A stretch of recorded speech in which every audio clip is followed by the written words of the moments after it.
Hola, ¿cómo están? Muchas gracias por estar aquí. Estoy súper agradecida de esta invitación porque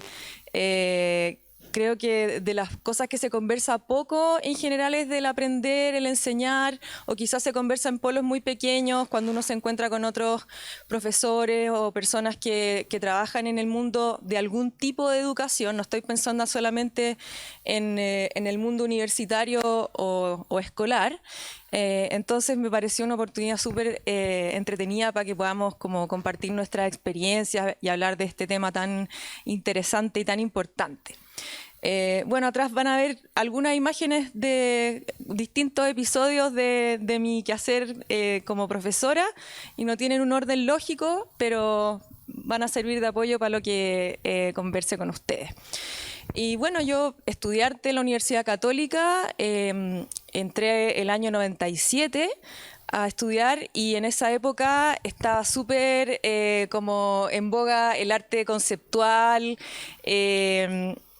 Todo tenía que ser muy mental en el arte, en la academia. Yo creo que todavía es un poco así, pero estoy distanciada, entonces no sé muy bien. Pero era todo muy intelectual. Y para las personas que éramos más del hacer, yo era dibujante,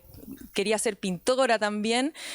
fue muy duro tener que chocar con esa realidad tan filosófica y tan abstracta, en el sentido como de la mente,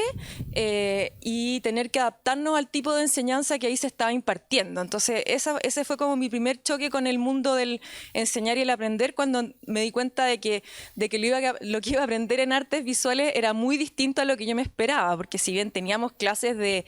academia, de dibujo, de pintura, a lo que más se le daba énfasis era al tema del arte conceptual y de que todo el arte tenía que tener un fundamento teórico detrás, y para mí era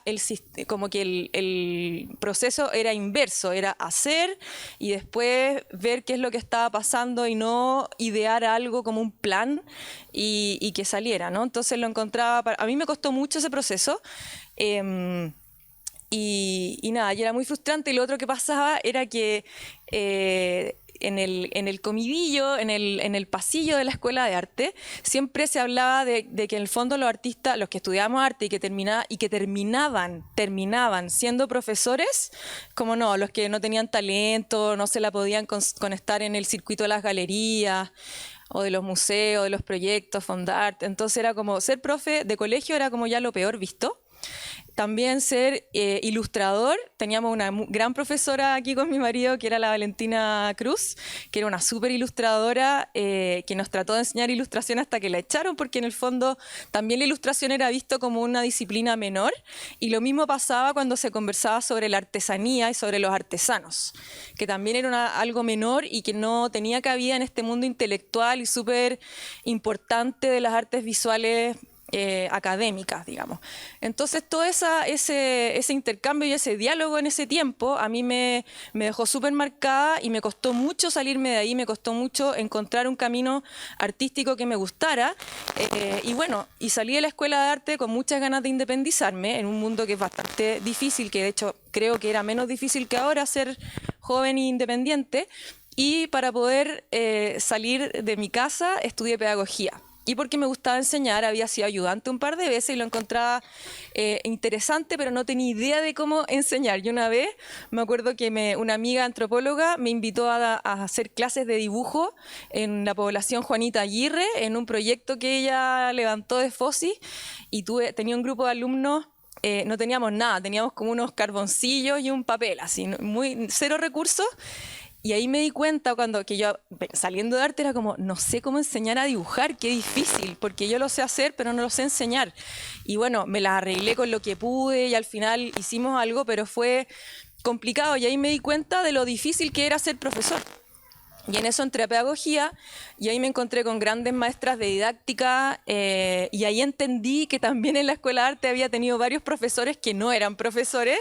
y que en el fondo no nos habían evaluado bien, que no habían planteado los contenidos bien, y empecé a cuestionarme mucho como el tema de que gente profesional, que era súper capa profesionalmente, estuviera enseñando en la universidad sin una preparación pedagógica como tiene que ser. Entonces me abanderé bastante de eso, de la pedagogía. Creo que es una ciencia, un área de estudio muy, muy relevante y que, bueno, en ese minuto por lo menos hacía falta. Ahora los profes le exigen un magíster en educación universitaria y eso es súper bueno. Y bueno, entonces estudié pedagogía y me fui a trabajar en colegios. Tenía 23 años, era muy chica, me puse a trabajar en un colegio en la comuna de Conchalí también y en otro colegio en Providencia. Me encontré con el mundo de los profesores también de colegio, que lo había visto cuando yo era chica en mi experiencia con mis grandes maestras del colegio que tuve. Y nada, pues ya ahí el choque también con el sistema escolar fue muy power, porque me di cuenta de que los profesores pelaban a los alumnos en la sala de profesores, de que había profesores que les hacían como maldades a otros profesores que no les caían tan bien, de que había profesoras jóvenes que estaban pololeando con pololos de la edad de sus alumnos a veces. Entonces como que pasaban hartas cosas en el colegio que nada, pues eran bien impresionantes para mí siendo tan chica. Y nada, para mí la educación siempre fue como una pasión bien importante. Y en un momento dado me fui a vivir a la isla de Pascua por una coyuntura en mi vida. Tengo familia que es Rapa Nui, tengo una tía que es una arqueóloga muy conocida de la isla y me fui a trabajar con ella en arqueología y ahí tuve que nuevamente aprender. Siendo artista yo, fotógrafa, aprendí arqueología para poder ser fotógrafa en terreno y además me puse a hacerle clases a los alumnos del liceo Jongada Otemana de la isla de Pascua. Y ahí fui por primera vez profesora jefe, en una foto que vieron que salgo como con delantal blanco y era súper chica también, y era profe jefe, tenía mis alumnos, y ahí en esa pasada por la isla fue cuando tuve mi realización, como epifanía más importante, que marcó bastante mi rumbo, que fue cuando me di cuenta de lo importante que era la conexión con la naturaleza al enseñar, y también para mí, porque yo toda mi vida he vivido en La Reina, en el cerro, con árboles frutales, animales, como bien en una vida bastante como de granja, y en la isla volví a conectarme con eso y me quité la mochila urbana y como conceptual de acá de Santiago, ¿no? Y ahí me di cuenta que la mejor forma para comunicarme con los alumnos allá era estando afuera, estando en la naturaleza, jugando, o sea, haciendo cosas en las piedras, jugando con los materiales que estaban ahí. Y desde ese minuto entendí que en el fondo mi lugar en este terreno del aprender y la educación siempre tenía que ser en conexión con la naturaleza. Y súper bien. Pero por motivos personales me devolví a Santiago y ahí encontré la ilustración científica, que creo que por primera vez a mí la encontré como disciplina, porque pasaba que en Chile está muy poco desarrollada. Había una generación en los años 70 y 80 que es la de Andrés Julián y Francisco Ramos, seguramente algunos de ustedes han oído hablar de ellos, que crearon la expedición a Chile y habían revistas de ilustración científica acá en Chile, pero fue un proceso que se interrumpió y que quedó como metido en las universidades más en polos muy chiquititos como en la U de Conce, en la Austral, un poco en el Herbario Nacional del Museo de Historia Natural, pero la ilustración científica en Chile se perdió o se durmió. Y en los años, a comienzo de la década de 2010, un poco antes, empezamos a ver personas jóvenes interesadas en esta disciplina. Y nos empezamos a conectar y desde ahí empezó a surgir un movimiento que empezó a agarrar vuelo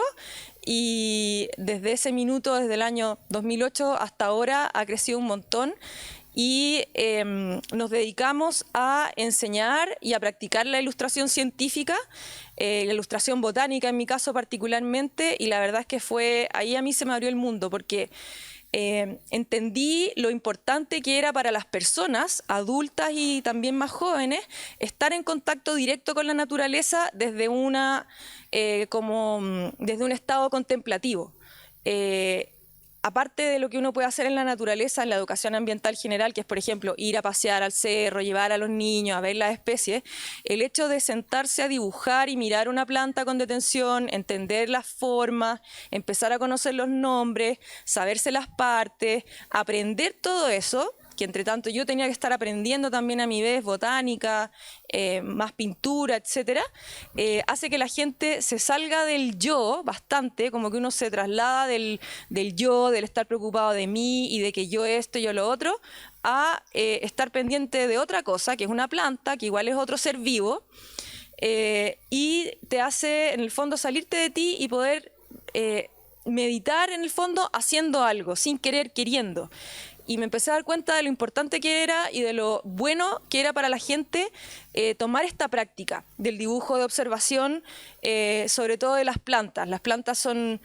hermosas, están en todas partes, podemos usar las plantas que tenemos en el refri que nos vamos a comer en la ensalada, las frutas de la frutera, los residuos que quedan en la feria, las plantitas que están en una esquinita cuando uno va a pasear al perro, por ejemplo. Entonces no es necesario ir como los exploradores antiguos a buscar la flor de 7 colores súper lejos, sino que podemos en el fondo interesarnos en cosas muy cercanas, como lo que está ahí. Y ahí me di cuenta del valor que tenía para las personas conectarse con eso, con el sentarse un tiempo, despejarse del ruido, sacar el celular y ponerse a trabajar observando una planta y tratando de dibujarla y imitarla a lo mejor, que se viera viva, etcétera, etcétera. Entonces creo que ahí en ese minuto fue cuando me cuestioné que por qué no estaba esa enseñanza en la academia de arte, por qué todo tiene que ser figura humana y el yo y el que a mí me pasó y el que yo, que es como el tema en general que hay, y por qué no estaba en la educación escolar también, por qué no nos están enseñando en el colegio, que yo creo que igual ha cambiado bastante en los últimos años, por lo menos en el circuito de los colegios privados hay muchos que ya están adoptando este tipo de enseñanza, pero ¿por qué no estábamos dibujando las plantas? ¿Por qué no estábamos haciendo este tipo de dibujo de observación para conectarnos con la naturaleza, con el arte y como con el todo en el fondo y salirse del uno? Entonces en eso estuve 15 años dando clases en la universidad, hacía un curso en la Universidad Católica muy bonito que duró 7 años y una de las experiencias más bonitas que he hecho como educativamente y que más me ha enseñado fue un curso que hacíamos con un grupo multidisciplinario, éramos botánicas, artistas, diseñadoras, biólogas, que nos íbamos 10 días a la Senda Darwin, que es una estación biológica que está cerca de Ancud, en Chiloé, y nos íbamos con un grupo de personas, más o menos 15 personas, a vivir 10 días ahí al bosque templado Chilote y a estudiar el ecosistema del bosque, el pomponal, de los tepuales y a dibujar las plantas y sobre todo a conversar y a reflexionar de qué era lo que pasaba con esta observación directa de la naturaleza, de las especies. Algunos se interesaban por el paisaje, otros se interesaban por un líquen chiquitito de este porte y estaban todo el tiempo estudiando ese líquen. Vimos las escalas que tiene la naturaleza, las diferencias de colores, no sé, muchas cosas. Y creo que en ese experimento con mis compañeras, me acuerdo que hubo un año en que dijimos, bien, al fin logramos como crear el tipo de instancia educativa que todas teníamos como planeada y soñada, que era en el fondo una instancia interdisciplinaria donde la gente que entraba a estudiar y también a las profesoras se nos olvidaba de dónde veníamos. En el curso había diseñadores, había científicos, venían ilustradoras científicas de otros países a perfeccionarse acá, era un grupo muy potente y a todos se nos olvidaba qué éramos y estábamos al final todos inmersos en el trabajo de campo, buscando las especies, estando en el bosque, dibujando, conversando. Entonces, creo que ahí he tenido mi mayor epifanía educativa y creo que es muy bonito cuando hay varios profesionales o varios profesores de distintas áreas guiando al mismo tiempo un proyecto. Creo que eso abre mucho las mentes y da muchas oportunidades interesantes y se pone como más insospechado el resultado, pasan cosas mucho más poderosas que cuando estamos en un tema más lineal y más parcelado, digamos. Y ahí viene todo el tema de por qué la educación y por qué la vida profesional está tan parcelada y estamos todos tan separados cuando podríamos estar conversando mucho más y creando cosas mucho más locas y como fuera de la caja, como está de moda decir ahora. Si es que tuviéramos una conversación más fluida y si es que todos los como núcleos de profesiones, ninguno fuera el más importante o el más algo, ¿no? Todos ahí a la par, conversando y creando juntos. Y bueno, eso pasó por muchos años hasta que en un minuto a mí como ilustradora botánica me cansó la ilustración botánica porque es muy exigente, es muy trabajosa, es cansadora. Cuando trabajaba en proyectos largos de ilustración, son 8 horas diarias sentada pintando y yo soy una persona muy movediza. Toda mi vida me ha gustado como estar bien conectada con mi cuerpo y como con la energía y todo. Entonces, por cosas de la vida este año, llegué a un lugar y bueno, llegué hace unos años atrás, pero este año me encontré con la enseñanza de la equitación. Y fue como algo así bien que pasó nomás, no lo busqué mucho, pero cuando se presentó lo tomé. Y ahora entonces estoy en otro proceso donde mi deseo, como mi proyecto, mi idea, que está muy nebulosa todavía porque ahora tengo que aprender a enseñar a andar a caballo. Yo fui equitadora muchos años cuando chica y soy jinete y sé y todo, pero creo que una de las cosas más difíciles que me ha tocado enseñar, si no la más difícil, es a andar a caballo. Que una persona que no sabe cómo se porta este animal y cuáles son sus códigos y su comunicación, se tenga que subir al caballo sin miedo y decirle al caballo lo que tenemos que hacer como equipo. Porque es eso un poco el diálogo que uno tiene con los caballos. El caballo tiene que ir por voluntad propia y porque él tiene un entrenamiento y sabe hacerlo, a hacer las propuestas que nosotros tenemos para darle, y la idea es que ellos lo hagan con gusto, felices y que sea un disfrute para ambas partes. Y para eso hay que comunicarse bien con ellos y, bueno, una serie de cosas. Entonces creo que lo más difícil que me ha tocado, más que enseñar ilustración botánica y dibujo y todo, es eso, enseñar a andar a caballo y que los alumnos logren ir haciéndolo, ¿no? Y comunicándose y entendiendo estos animales. Y también yo misma como entrenadora de caballos, aprender a entenderlos a ellos. Entonces,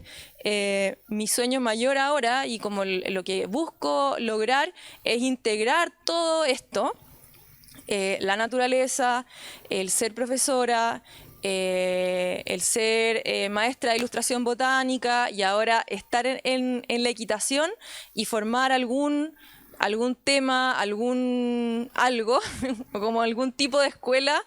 donde se integren todas esas cosas. Y en eso he estado pensando mucho en las adolescentes, en las jóvenes, en las niñas. Tengo una hija de 9 años que está creciendo, se está formando ella como mujer del futuro, y siento que en este momento los jóvenes, los niños y las niñas están muy bombardeados de información, con una cantidad de información que ninguno de nosotros que estamos acá tuvo que manejar en su infancia ni en su juventud. Es una cantidad abrumadora y están demasiado como modelados por lo que pasa en el mundo virtual. Como que lo que está en el mundo virtual es lo que a ellos les está dando las directrices de cómo tienen que vestirse, de lo que tienen que decir, de cómo tienen que ser, de lo que les tiene que gustar. Y siento que es muy importante que ellos tengan instancias reales de salir de ahí y de donde eso no exista y donde puedan estar conectados con el mundo natural. Y en este caso creo que la relación con este animal, que es el caballo, que es un animal muy interesante y muy impactante porque es el mejor espejo que hay. O sea, si uno llega con susto, el caballo le da susto. Si yo llego feliz, el caballo está feliz. Ellos son un súper espejo de los demás, de la vibra de los demás. Entonces creo que ahí hay un tema interesante y que me gustaría poder desarrollar más adelante. Y bueno, y creo que entre todos estos cambios y entre todas estas direcciones distintas que he tomado en mi vida, para mí la más relevante y la que nunca ha cambiado es el enseñar, y para eso el aprender. Y creo que ahí, como un mensaje que puedo dejar, es que no dejemos de enseñarle disciplina también a los niños, y no la disciplina como de disciplínense, así como siéntense todos derechos, sino que la disciplina en el sentido de la práctica de algo, lo que sea, y que en el fondo ese ejercicio diario te lleve a perfeccionar algo, a un resultado, a obtener algo o a aprender algo ya como 100% y así integrado en el cuerpo. Creo que la disciplina es muy importante, y que se habla poco de eso en la educación. Ahora es como, no, los niños tienen que jugar y tienen que opinar y no sé qué. Sí, está bien, pero los niños necesitan límite y necesitan disciplina, nosotros también. Como que no, uno se pierde si la cancha no está rayada, digamos. Entonces creo que ahí hay un tema bonito e importante para explorar, que quizás se le puede dar una vuelta en el mundo de la educación y sobre todo de los espacios alternativos, que no son el colegio, que no son la academia, donde creamos instancias distintas, donde las personas pueden crecer, desarrollarse y ser más felices. Eso.